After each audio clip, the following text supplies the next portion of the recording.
नमस्कार। आप हैं ख्वाहिश यादों का सफर श्री के साथ। और आज जो मेरी कहानी है वो कोई कहानी नहीं है, वो एक शब्द है जिसकी व्याख्या आज मैं अपनी कहानी में करूंगी। और वो एक शब्द ऐसा शब्द है जो महज आपकी जिंदगी बर्बाद करने के काम आता है। जी हाँ, कुछ ऐसा ही है इस शब्द में। और यह शब्द मेरी कहानी का शीर्षक बनने वाला है, जिसका नाम है निराशा या निराश क्यों होना। निराशा एक शब्द जो शायद आपको अंदर से टूटने पर मजबूर कर देता है।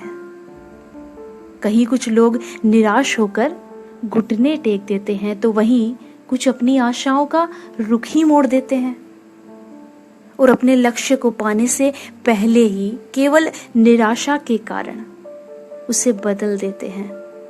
क्या केवल एक निराशा ही मनुष्य के अंदर इतना घर कर जाती है कि वो किसी और आशा की उम्मीद ही नहीं कर पाता?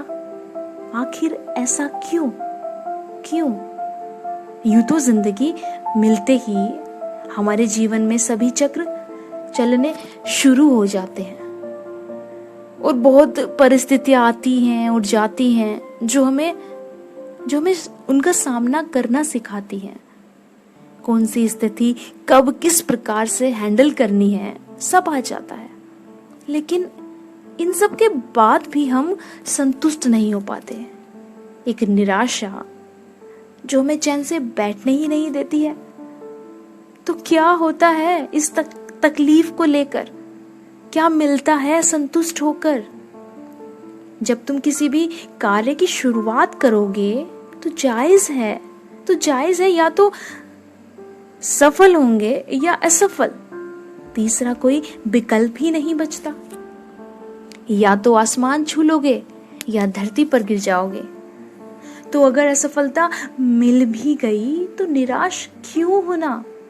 अभी असफलता तो हाथ में है, इसमें से हटा दो तो सफलता आपकी है।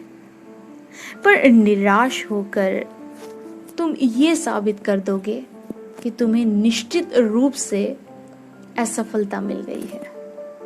अरे ऐसा किसने और कहाँ लिखा है कि निराशा ही सफलता की पहली सीढ़ी है? बल्कि असफलता ही सफलता की पहली सीढ़ी है। तो तुम असफल हो गए तो होने दो, पर खुद को अपने उस लक्ष्य के प्रति निराश मत करो या होने दो। अगर तुम निराश हुए तो ये तुम्हारे जीवन का अंत है समझो, क्योंकि जिसके पास आशाएं ही ना हो तो वह व्यक्ति किसी योग्य हो ही नहीं सकता।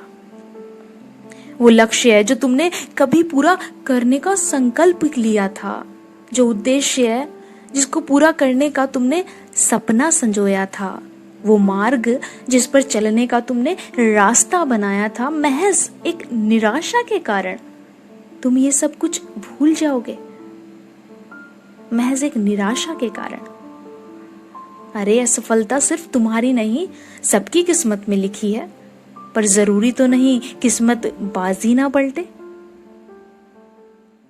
इससे आगे की